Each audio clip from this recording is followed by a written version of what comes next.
Hi Tony, it was so nice to meet you today, and here is your video for your workout.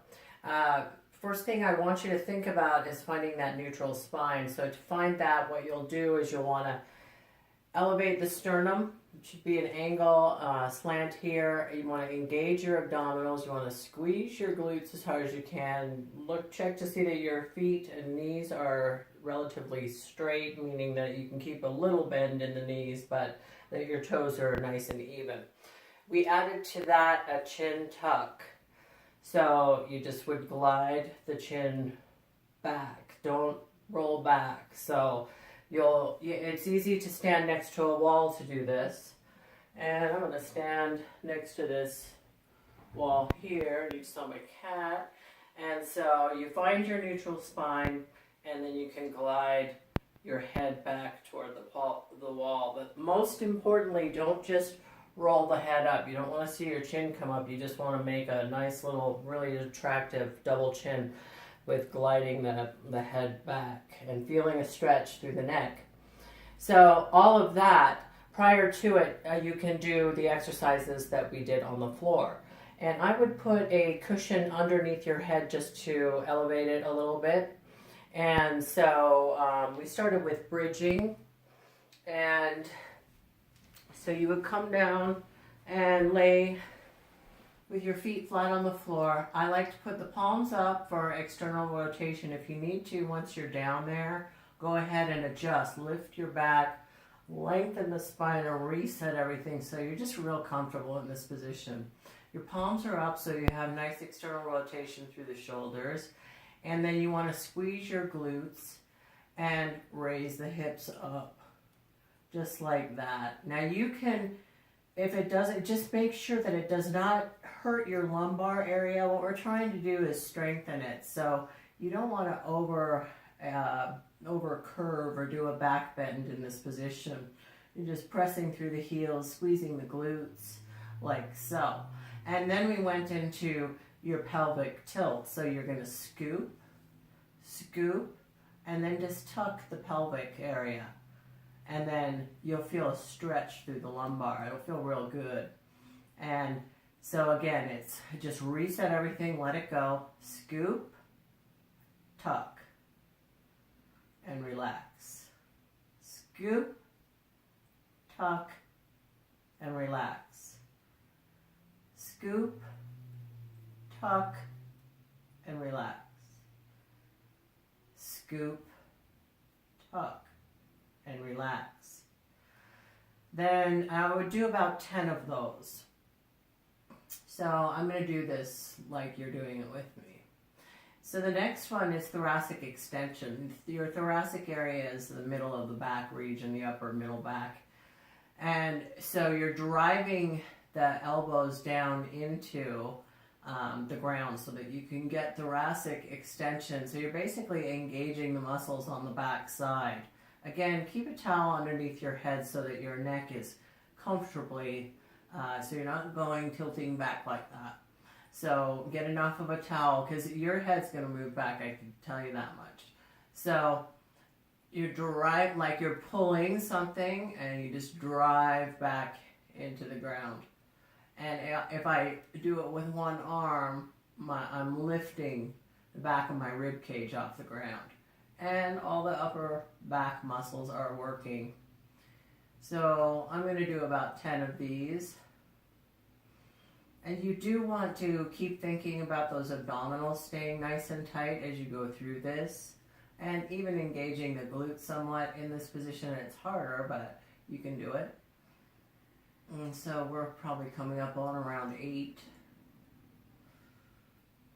9, and 10.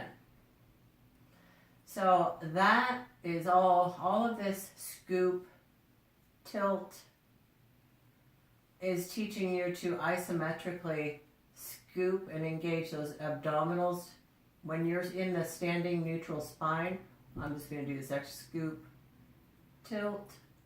This is teaching you to isometrically engage those abdominals. Scoop, tilt, relax. So disregard the tilting part when you're standing. This is just a floor exercise so that you can start to warm those abs up for future exercises that I'll do with you. Tuck, reset. And then bridge again. And I'm really squeezing the glutes. And I'm getting high clearance up to my shoulders.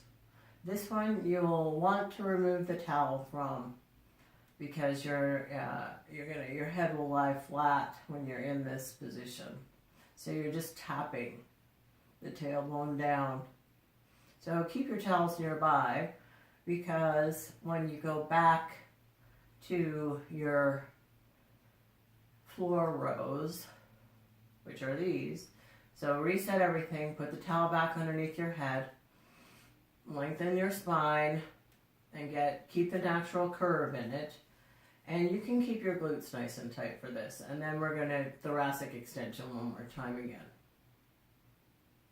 And I'm exaggerating this by, if I were sitting up doing a row, my elbows would come past my body. But in this exercise, your entire back is becoming engaged. And we're setting you up for some real nice posture in this position, but you want that towel underneath your head.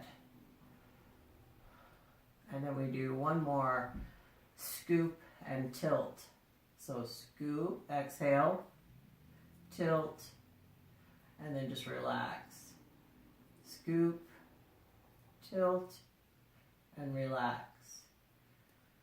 Scoop, tilt, and relax.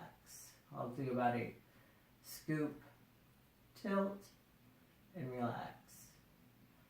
Scoop, tilt, and relax. Scoop, tilt, and relax. So those are the floor exercises that I want you to do. And so again, you don't have to extend your arms all the way up. You can just drive the elbows in.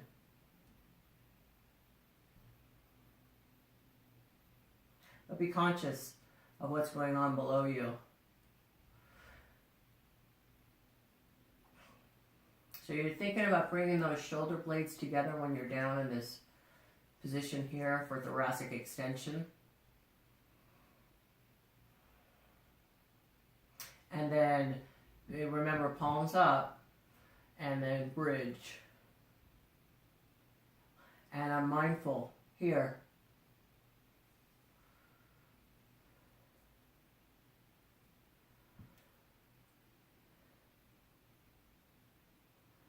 So we're at 5, and we'll go to 10, 6, 7, and really keep these squeezing. I think this is a 9, and last one. So that's your floor work, that's it. And I kind of did that so that you can follow along. Now, the shoulder exercise that I wanted you to do is the external rotation. So I've got my anchor point around a door handle. Make sure that it's well secured so that it's not going to come off, or tight, somehow get it onto something so that it's not going to come flying off. And we always want to go external rotation, not internal rotation. So you're going to brace, you're going to set your neutral spine, elevated sternum, chin tucked back, abs engaged, glutes engaged, and then your feet are nice and straight. And then you're going to set that shoulder, bring it back where it belongs. A lot of times our shoulders are forward, we want it back. So I'm going to firmly brace my arm like I'm making a muscle, and then I'm going to hold that band. I'm going to take a step away and step toward it. Step away and toward it. I'm also noticing that my forearm is not moving, not even 1/4 of an inch. And I'm maintaining a 90-degree angle when I'm in this position. Then you would turn and do it the other side. So make that nice firm grip. Look down, check that everything is in line, and step to the side every time you're squeezing the glutes and resisting rotation by doing this exercise. It's a wonderful exercise for your rotator cuff, which obviously we want to keep that good and strong through our lifetime.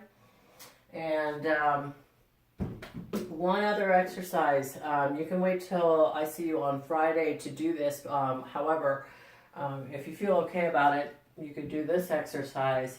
And remember the hinge, so you allow the hips to go back and you hold in this position like so. Right now, I'm just holding this for time. So maybe start for 10-second hold, because you want to keep your glutes tight.